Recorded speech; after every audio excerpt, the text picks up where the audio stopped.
Valve hat es endlich geschafft. Half-Life 3 wurde nein, sorry, Half-Life 3 gibt's immer noch nichts von, aber, alles andere, was Valve so im Hinterzimmer hatte, wie neues VR-Headset, eine Steam Machine und ein neuer Steam-Controller, wurden jetzt angekündigt, alles für Frühjahr 2026. Es gibt noch keine Preise, aber wir wollen uns in diesem Video einfach mal anschauen, was es dazu zu wissen gibt und, spekulieren so ein bisschen daran rum, ob sich das Ganze lohnt und wie man das Ganze in anderen Bereichen einordnen kann. In diesem Video möchte ich nur so einen Rundumschlag machen und mir die Sachen dann nachträglich, genauer anschauen. Als, VR-Interessierter interessiert mich natürlich das Steam Frame, aber auch als, ja, Steam Deck-User, bin ich auch auf die anderen Sachen gespannt und, ja, wir gehen einfach mal direkt rein in die Ankündigung. Ich schaue mir jetzt nicht die ganzen Videos mit euch an, das könnt ihr gerne nachträglich hören anschauen. Ich will die Specs mit euch durchgehen und das Ganze analysieren. Das Ganze kommt 2026. Wir haben, ja, quasi 'ne ganze Steam-Hardware-Familie. Das Steam Deck ist nicht neu, das kennen wir schon, aber es gibt jetzt den Steam Controller, eine Steam Machine und das Steam Frame, was ja schon lange drüber spekuliert wurde, der Nachfolger der Valve Index quasi. So wird das Ganze aussehen. Das VR-Headset finde ich super spannend. Auch die Controller gab es ja schon vorab Leaks, wie das aussehen wird, aber wie das Enddesign aussehen wird, davon, ja, hatten wir eigentlich noch nichts von gesehen. Das Steam Machine ist im Prinzip einfach nur ein PC und halt in einem kleineren Formfaktor. Ist gar nicht so besonders, sehen wir nachher in den Specs, auch im Vergleich zu anderen Sachen, die es in ähnlicher Form gibt. Und ja, spannend finde ich den Steam Controller, der ja wirklich einfach aussieht, als hätte man das Display entfernt von einem Steam Deck mit allem drum und dran. Spekulieren kann man ja direkt, was das Ganze soll. Die wollen natürlich ihr Steam-Betriebssystem pushen. Das SteamOS gibt es ja schon für Steam Deck. Noch nicht so viele andere Handhelds, glaube ich, aber es ist ja nur eine Frage der Zeit, bis andere Handhelds auch das SteamOS benutzen. Es ist kostenlos und man kann damit ja fast alle PC-Spiele mitspielen.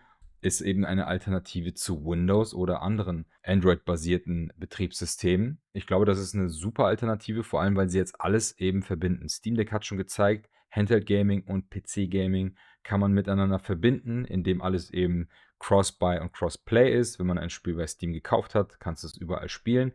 Und jetzt haben sie das Ganze eben erweitert durch einen halt eigens entwickelten PC. Ich denke, auch da ist es nur eine Frage der Zeit, bis auch andere Hersteller PCs anbieten werden, die SteamOS einfach mit vermarkten. Ein passender Controller macht natürlich sowieso dann Sinn. Das VR-Headset ist insofern spannend, da kommen wir gleich genau drauf zu sprechen, weil es eben genau das verbindet. Das VR, was es durch die Valve Index gab und eben auch Handheld Gaming, weil das Ganze im Prinzip Handheld-Hardware drin verbaut hat, aber auch einige Tricks haben sie, um PC-VR-Streaming zu ermöglichen. Fangen wir doch am besten gleich damit an, mit dem Steam Framework. Ich glaube, das ist das Komplizierteste, um zu verstehen, was das Ganze insgesamt soll. Your Games in Every Dimension, also VR and Non-VR Gaming, das ist auch das erste Mal, denke ich, dass ein VR-Headset genau das auch bewirbt, denn auch eine Quest und so weiter, natürlich gibt es da Umsetzungen auch teilweise von ja, normalen Spielen. Ich glaube, so 'nen RPG, ich komme jetzt gerade nicht auf den Namen, war das Final Fantasy Tactics so in der Richtung, was man eben auch dann in 3D spielen kann, aber die zielen hier quasi darauf ab, einfach auch, ja, normale Spiele wie ein Silksong oder so etwas dann eben in einer virtuellen Leinwand spielen zu können und das eben von der Brille selbst. Aber eben auch VR-Spiele, sowohl standalone auf dem Gerät soll das Ganze möglich sein, mit ausgewählten Spielen wahrscheinlich, aber auch mit, PC-VR-Streaming. Und das Ganze sieht sehr flach aus. Also, man sieht hier ein Soft-Strap, das habe ich auch erst mal gecheckt, nachdem ich das in verschiedenen Videos mir angeschaut habe, mit sozusagen 3 Modulen. Man hat vorne Display und Linsen und die Hardware quasi verbaut. Dann ein Gesichtspolster mit Audiolösung, die ist wohl hier so drin verbaut. Also, wir haben nicht mehr die Over-Ear Valve Index Kopfhörer, was ich ein bisschen schade finde. Und hinten haben wir eine Batterie. Und das Ganze kann man voneinander trennen. Das heißt, Third-Party-Kompatibilität lässt sich sicherlich in irgendeiner Form gewährleisten. Was direkt mitgeliefert wird, sehen wir hier als Nächstes, ist ein Wireless Adapter. der 6 GHz, Streaming ermöglicht. Das Ganze hat auch Wi-Fi 7, also man kann diesen Adapter nutzen, aber man kann auch direkt mit dem, Router das verbinden. Das finde ich, ist eine gute Lösung, weil eben auch bei der Quest immer so spekulativ war: Hat man einen guten Router? Die Leute mussten sich damit auseinandersetzen, ob sie jetzt nun wie sie das Ganze verbinden und, welche Eigenschaften sie brauchen bei einem guten Router. Die meisten hatten dann wahrscheinlich nur Wi-Fi 5, haben dann eben ein nicht so gutes Wireless Streaming gehabt, und das Ganze wird eingeführt, mit Forwarded Streaming. Es gibt schon ein anderes VR-Headset, was das supportet. Das hat quasi von den, ja, Steam VR-Updates Gebrauch gemacht. Das ist die Dream MR, heißt sie so?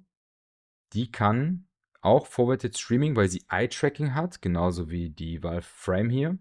Und das bedeutet, also es ist ein bisschen anders als Forwarded Rendering, wo nur der Bereich gerendert wird oder in einer höheren Auflösung gerendert wird, den man sieht, sondern auch das Codieren des Wireless Streamings, also das Bild wird ja dann wireless vom PC gestreamt, wird auch da stärker kodiert, an den Stellen, wo man hinguckt. Und das sorgt eben dafür, dass man, ja, die Bildqualität des Streamings verbessern kann, weil normalerweise hat man so ein bisschen, Kompression durch Artefakte und so weiter. Und die lösen das Ganze hier eben, indem sie nur den Bereich stärker kodieren oder dekodieren, wo man hinguckt. Ist super interessant. Die ersten Berichte sagen, dass sie keinen großen Unterschied wahrgenommen haben zwischen PC-VR, also Kabel, VR-Headsets und diesem hier. Aber da gibt es ein paar Nachteile, die wir nachher sehen. Also nicht an der Technik, sondern an der Auflösung. 10-mal besser soll das Ganze sein, was die Bildqualität angeht, im Vergleich zu normalem Streaming. Finde ich spannend. Das ist natürlich ein bold Take.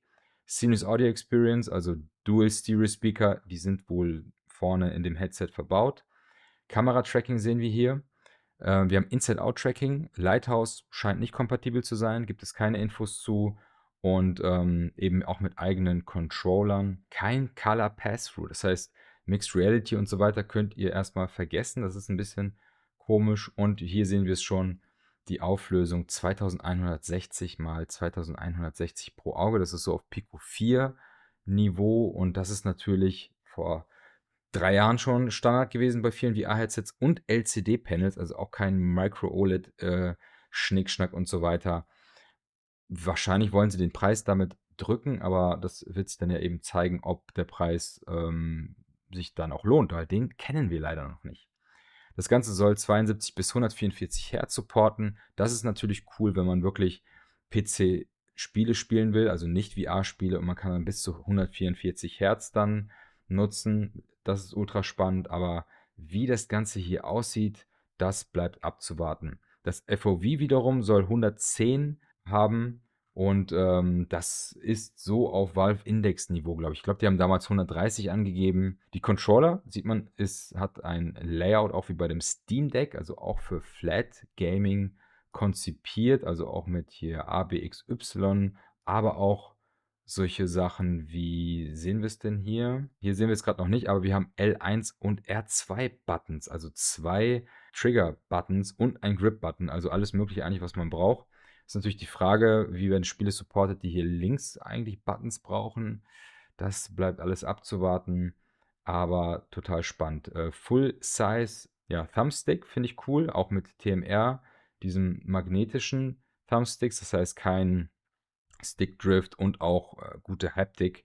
Alles mit Haptic-Feedback soll auch spannend sein. Ja, mit Sensoren an allen Tasten, dass auch so etwas Sporadisches wie Finger-Tracking funktionieren soll. Das Spannende hier ist, es läuft auch mit SteamOS. Es ist zwar ein Qualcomm-Prozessor, da kommen wir gleich zu, aber es läuft trotzdem SteamOS. Und das ist natürlich auch interessant, weil eben auch quasi ein Android-Gerät oder zumindest von der Hardware ein ARM-Prozessor auch SteamOS hat. Das heißt, wir haben einen Linux-Prozessor, also SteamOS ist ja Linux-basiert, und wir haben eine PC-Hardware, die im Steam Deck die SteamOS hat, und wir haben auch jetzt Qualcomm-Hardware, die SteamOS drauf laufen hat. Das heißt, SteamOS wird anscheinend in vielerlei Richtungen eingesetzt, und ja, das Ziel ist natürlich, dass eure Steam Library auf all diesen Geräten in irgendeiner Form funktioniert. Und Ich kann mir auch vorstellen, dass es auch nur ein Schritt ist in Richtung Cloud Gaming, um ja mit dieser Brille hier dann einfach seine Spiele direkt, streamen zu können. Das kann die Quest und Co. ja alles schon über Nvidia, GeForce Now und so weiter. Aber es ist natürlich nur eine Frage der Zeit, bis du deine Steam-Library auch einfach per Cloud streamen kannst. Aber noch ist davon nichts die Rede, ist jetzt nur Spekulation. Jetzt läuft alles quasi nur über Streaming. Und das Ganze wird verbunden eben mit dem Steam-Controller, der interessanterweise auch Infrarot-LEDs hat, damit die Brille es tracken kann. Das finde ich auch ein kleines Detail, was spannend ist. So, wir gehen runter und schauen uns die Specs an. Also was sehen wir hier? Wir haben ein IPD-Adjustment, wir haben 4 Kameras, wie gesagt, kein Color Pass-Through. Wir haben Plus-Minus Volume-Button, wir haben diese 4 Kameras, genau. Power-Button, ein AUX-Button. Ich weiß nicht, was das sein soll. Vielleicht, ja, gute Frage. Habe ich jetzt noch nicht zu gelesen gehabt. Ein Magnetic Face Gasket, das finde ich cool. Ein SD-Card-Slot finde ich super. Also da kann man eben den Speicher erweitern. Das hat eben auch noch kaum ein VR-Headset angeboten. USB-C, hier hinten ist der Akku. Wir haben ein Soft Strap, das hätte ich jetzt auch nicht gedacht. Also so Quest 3 mäßig, nur trotzdem ist der Akku hinten drin. Und die Speaker sind hier an den Seiten, also die strahlen quasi zu euch runter. Wird sich natürlich zeigen, wie das hier funktioniert. Und hier steht jetzt IR Illuminators. Das ist natürlich interessant. Ist das auch fürs Tracking? Also, wie gesagt, Lighthouse-Tracking ist noch nicht vorhanden. Also hierzu habe ich auch noch nichts gelesen, dass da Infrarot-LEDs sind. Vielleicht bedeutet das auch nur, dass man sieht, dass das Ding an ist. Weiß ich noch nicht. Wird sich zeigen. So, wir haben einen 4 Nanometer Snapdragon 8 Gen 3 Prozessor, also ein ARM64 Architektur. Das ist auf dem Niveau eines S24 Ultra Smartphones, also von Samsung zum Beispiel. Da ist zum Beispiel mein S25 Ultra stärker, rein jetzt von der Leistung her. Und ja, wie gesagt, das bedeutet, das ist ein ARM64. Das heißt, wir können auch APKs und so weiter darauf installieren. Das soll wohl auch schon möglich sein. Also Sideloading ist kein Problem. Also auch wahrscheinlich kein Problem, viele Standalone-Spiele darauf einfach zu portieren und dann auch Standalone auf dem Gerät laufen zu lassen. Die Leistung des 8 Gen 3, das ist der Adreno 750, ist ein Ticken besser als die Quest 3, als der XR2 Gen 2 Prozessor, aber eben auch nicht weltbewegend besser. Dementsprechend ist es wahrscheinlich auch nur logisch, dass die Auflösung hier so klein ist bei 2160 x 2160. Die Linsen, hier steht nichts dazu, aber in Videos wurde gesagt, dass die sehr klar sein sollen, also so auf Quest 3 Niveau, nur eben mit größerem FOV bis zu ja, 110 Degrees steht hier. Das sieht auch sehr groß aus. Diagonal steht jetzt nicht oder horizontal. Damals hat die Valve Index 130 angegeben, diagonal, und die meisten Leute haben 110 gemessen. Jetzt natürlich die Frage, ob die jetzt hier gut messen, aber die Linsen sehen schon sehr groß aus und sind sehr nah an dem Gesicht von dem, was man hier auf den Bildern sieht. Dementsprechend kann ich mir das sehr gut vorstellen. Also bestimmt besser als Pico, was ja schon ein bisschen größeres FOV hat als Quest. Also da finde ich, ist es auf jeden Fall eine gute Sache. 45 Watt Charging mit USB-C, also die Batterie hinten, soll wohl auch sehr stark sein. COM Module can be separated from head strap for other head strap solutions. Also die gehen schon davon aus, dass Leute vielleicht was anderes haben wollen, zum Beispiel einen, ja, wie sagt man, das ist ja ein Softstrap, also ein Hardstrap oder mit einem größeren Akku und so weiter. Das finde ich cool, dass sie das einfach direkt mal mit einbauen. Storage Options sehe ich jetzt auch gerade zum ersten Mal 256 GB oder 1 Terabyte und eben auch mit Micro SD Card Slot. Also kann man wahrscheinlich getrost das hier nutzen und dann Micro SD ist natürlich interessant, ob das jetzt diese neueren schnelleren MicroSD-Karten unterstützt, weil dann kann man wahrscheinlich wirklich das kleinere nehmen. Aber das bleibt abzuwarten. 72 bis 144 Hertz Refresh Rate habe ich schon gesagt. 144 ist experimentell, aber ist für PC Gaming bestimmt interessant. Custom Pancake Lenses, eine Mischung aus Glas und Non-Glass Optical Elements. Wird sich zeigen, wie gut das aussieht. Wie gesagt, die Berichte sind da bis jetzt positiv. IPD 60 bis 70 ist eine kleine Spanne, Aber wenn das FOV wirklich so groß ist, die Klarheit wirklich von Edge to Edge ist, dann wird da wahrscheinlich auch ein bisschen was drunter möglich sein. Eyeglasses 140, genau. Es gibt wohl kein Eye Relief wie bei der Valve Index, also dass man stufenlos das Ganze verstellen kann, sondern es gibt einen klassischen Glass Spacer, den man da so dazwischen packen kann, um ein bisschen Abstand von der Brille zu bekommen. Bin gespannt, was es da an Lösungen gibt für Brillenträger, also quasi VR-Optiker und so weiter. Es sieht schon so ähnlich aus, dass man das Ganze magnetisch einfach nach vorne dran packen kann. Hoffe ich zumindest, also quasi wie bei der Pico 4, weil das finde ich ist die beste Lösung von allen. Inside-Out-Tracking, wie gesagt, kein Lighthouse-Support. 4 Outward-Facing Monochrome Cameras für Controller und Headset-Tracking. Also Controller und Headset wird getrackt mit 4 Schwarz-Weiß-Kameras. Kein Colorfarb Pass-Through. Colorfarb, genau, doppelt gemoppelt. Und 2 Kameras, die fürs Eye-Tracking und Forwarded Streaming da sind. Also inklusive Eye-Tracking finde ich cool. In so einem Headset, das ist meiner Meinung nach, sollte das irgendwann Standard sein, dass man einfach immer Forwarded Rendering nutzt, weil es total Banane ist, dass wir alles ja, rendern an Grafik, was wir eigentlich in so einem peripheren Sichtfeld nicht sehen. Ergibt für mich keinen Sinn. Lowlight Support, ach so, also die Infrarotlampen quasi vorne, die Tracking und Pass-Through in dunklen Umgebungen ermöglichen sollen. Also wir haben quasi einfach ja, kleine Taschenlampen mit Infrarotlicht, die das Tracking verbessern sollen. Das ist interessant. Kann man sich als Zubehör in anderen VR-Headsets per USB draufpacken oder wie in meinem Video gezeigt mit so einem Akku-Nackengurt. Da sind ja auch Infrarotlichter dran gewesen. Das sind so Kleinigkeiten, die ich so spannend finde an dem Gerät. Dann ein extra Port unten. Da bleibt abzuwarten, wofür. Für Dual High-Speed Camera Interface. Also könnte das für Mundtracking sein oder für ein optionales Color Pass-Through. Mal abwarten. Wi-Fi 7 finde ich auch gut, direkt für 6 GHz VR-Streaming. Wie gesagt, der Stick, der dabei ist, genau, sieht man hier, hat Wi-Fi 6E, also ist komplett ausreichend, weil es geht letzten Endes um das 6 GHz und da eine Direktverbindung zu haben, ist super cool. Aber wenn man einen Wi-Fi 7 Router hat wie ich, dann kann man das wahrscheinlich auch nutzen. Muss man alles mal testen. Dual Microphone Array, hoffentlich gute Mikrofon-Audio-Qualität. Da lassen ja auch oft die Sachen zu wünschen übrig bei anderen Headsets. Und Sound bleibt auch abzuwarten. Das Ganze wird 440 Gramm wiegen, also finde ich relativ leicht. Wie viel wiegt die Quest 3? 500 Gramm, 515 Gramm, also um einiges leichter als die Quest 3. Und die hat ja auch nur 'n Softstrap, ja. Der Akku ist auch noch hinten, das heißt, das Ganze ist auch noch anders, vom Gewicht her aufgeteilt. Wir sehen jetzt hier also SteamOS 3 Arc-based, also das ist das Gleiche eigentlich wie beim Steam Deck. Also, finde ich spannend, dass da einfach alles miteinander so supported wird.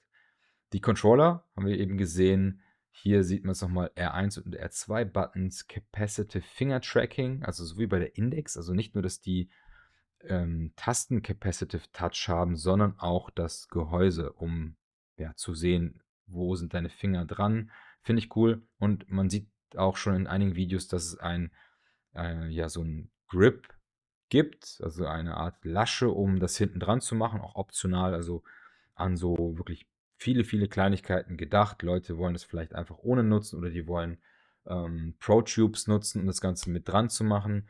Dann brauchen sie dieses Soft-Strap nicht um das Handgelenk oder den Handrücken und manche wollen, weiß nicht, Beat Saber spielen, dann brauchen sie das vielleicht und so weiter. Finde ich cool, dass die einfach an alles mit gedacht haben.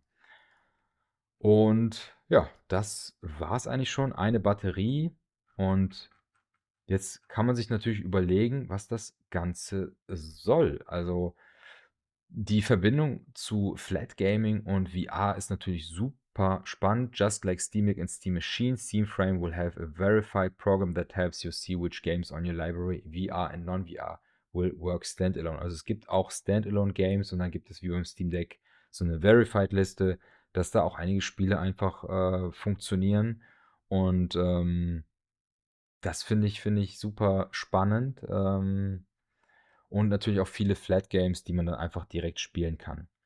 2160 mal 2160 ist nicht so hochauflösend, wie man es gehofft hätte. Ich hätte gehofft, dass es wenigstens 2560 mal 2560 ist, aber letzten Endes, was macht Steam hier? Sie wollen ihr SteamOS etablieren und ich kann mir gut vorstellen, dass sie das SteamOS auch veröffentlichen für andere Hersteller, dass auch VR-Headsets dann rauskommen, die einfach das dann haben. Auch so etwas wie Pimax, die sich da ja auch schon mal dran versucht haben und dann ja, eher Probleme bekommen, eigene Standalone-Geräte zu machen. Und ich kann mir vorstellen, dass SteamOS dann hier auch auf anderen VR-Headsets laufen wird. Und beim Steam Deck sehen wir es ja auch. Das funktioniert super gut, aber es gibt noch nicht so viele Alternativen. Ich glaube, eins, die Legion Go, gibt es mit SteamOS und wird wahrscheinlich nur der Anfang sein, ja. Und wenn wir jetzt noch den Rest uns anschauen, hier zum Beispiel die Steam Machine, das ist im Prinzip einfach nur ein PC mit einem Custom-Prozessor wie beim Steam Deck, aber eben diesmal nicht Qualcomm, sondern wirklich PC und eben auch mit SteamOS. Das heißt, auch hier ist das wahrscheinlich nur so ein Einstiegsgerät, aber man wird auch wahrscheinlich einfach in meinem PC SteamOS draufpacken können. Haben sie eigentlich schon beim Steam Deck angekündigt, dass sie so etwas releasen wollen. Also einfach eine ISO oder was auch immer, um ja das Betriebssystem auf allen Geräten draufpacken zu können. Und wir können uns das ja mal kurz anschauen. Ist wie gesagt nur spannend, finde ich schon, aber wer jetzt schon einen PC hat mit einer dedizierten Nvidia-Grafikkarte, für den wird das nicht so besonders sein. Es ist eher so dieses ja, Konsolengefühl. Du hast eine kleine Box, die schließt du an den Fernseher an mit dem Controller und kannst das Ganze streamen, auch direkt verbunden mit Steam Frame. Als Bundle ist es natürlich ein cooles Einstiegsgerät. Built-in Wireless Adapter, eben auch für den Controller als auch fürs Steam Frame. Das finde ich gut. Und ja, wir gucken uns einfach mal direkt die Specs an. Semi-Custom AMD Zen 4 Prozessor und Semi-Custom ADNR3. Also es gibt jetzt schon Mini-PCs, die den Zen 5 und einen ADNR3 Plus Prozessor und GPU haben. Die sind potenziell wahrscheinlich schon von der Leistung her besser als das hier und kleiner und ist ja letzten Endes so eine Art Laptop-Grafikkarte. Bleibt abzuwarten. Letzten Endes hängt es ja eher vom Preis ab, wie gut sich das Ganze lohnt, weil so ein PC, den ich eben genannt habe, von Geekcom, glaube ich, die kosten über 1.000 € und mal gucken, wie viel das hier kosten wird. Soll sechsmal so leistungsstark sein wie das Steam Deck, was nicht unbedingt viel ist. Also wenn man in Teraflops rechnen möchte, ist das so auf PS5-Niveau, was natürlich erstmal gut ist. Mit FSR-Technologie und so weiter kann man da auch sicherlich bis zu 4K auch etwas machen. Supports HDR, FreeSync etc. Also alle möglichen Anschlüsse sind dabei. Es ist einfach nur ein vollwertiger PC, der eben auch mit Steam Frame dann funktioniert. Also deswegen, wie gesagt, für mich jetzt nicht so spannend, weil ich schon einen PC habe. Ich fände es jetzt interessant, wenn die SteamOS auch einfach rausbringen, weil das fände ich spannend in meinem PC von mir aus als Dual-Boot-System Windows mit SteamOS zu nutzen, weil SteamOS wirklich auf Gaming runtergebrochen ist und ja, einfach eine super gute Experience bietet, wenn man das Steam Deck gewohnt ist. Spannend finde ich noch, dass den Steam Controller, der ja wirklich einfach ein ja, Steam Deck ist, also wer den PlayStation Portal kennt, ist ja ein durchgeschnittener Controller mit einem Display dazwischen. Das ist das Gegenteil, ein Steam Deck ohne Display. Hat aber wirklich alles, was das Steam Deck so besonders macht, hier drin. Und deswegen finde ich, das ist auch ein besonderer Controller. Ähm, Hier so Kleinigkeiten. Der Wireless Stick ist auch gleichzeitig ein Ladegerät, wo man das Ganze aufladen kann. Wir haben wieder Magnetic Thumbsticks, also Team Air Technology, also kein Stickdrift. Was ja interessant ist, weil das Steam Deck kann Steam Stickdrift bekommen. Man kann das upgraden, aber hier ist es gleich mit bei. High Definition Rumble, Grip Enabled Gyro, das finde ich cool. Also man kann, wenn man drückt, ja, hier, wie nennt man das, diese Gyro Sache nutzen, was ja auch bei der PlayStation total etabliert ist. Da ist Xbox ja noch irgendwo quasi nicht vorhanden. Und das funktioniert auf dem Steam Deck richtig gut. Also wer mit 'n Controllern irgendwie 'n Shooter spielen will, kann mit der Neigung nachjustieren. Wenn man sich erst mal dran gewöhnt hat, ist das super gut. Wir haben alle möglichen Tasten, wir haben die Trackpads, ähm, ja, hier dieses Motion Control, ähm, die Sticks finde ich super. Hier sehen wir es noch mal. Äh, genau, es läuft trotzdem über Bluetooth. Also, wir haben zwar 'n Bundle, also 'n Bluetooth-Stick, mit der eine stabile Verbindung gewährleistet werden soll, aber man kann das wohl auch einfach per Bluetooth verbinden. Auch da wieder einfach mitgedacht, verschiedene Möglichkeiten. Man kann es im Prinzip überall anschließen. So, hier sehen wir es noch mal. Wir haben eine Capacitive Grip haben wir hinten. Das finde ich interessant. Also, es spürt, ob du den Controller hältst, so wie bei den VR-Controllern. Wir haben 2 Buttons hinten, also auch noch mehr als beim Steam Deck und dann eben komplett normales Layout, von Thumbsticks, Steuerkreuz, ABXY, Menü und so weiter und so fort. Hm, so. 4 Haptic Motors, also nicht einfach nur der Rumble unten drin und dieses HD Tactile Feedback beim Steam Deck funktioniert ja auch gut. Es fühlt sich ja auch gut an. Ähm, war jetzt immer nur so 'n bisschen, ja, nicht so dumpf, aber ich nehme an, weil da werden sicherlich größere Motoren drin sein, um, ja, klassisches, gutes, ähm, ja, Haptik, wie sagt man, Vibrationsgedöns dann, ich komme gerade nicht auf den Begriff. Wir machen weiter. So, Trackpads benutze ich wirklich selten, aber ist natürlich interessant, dass er einfach mal dabei ist.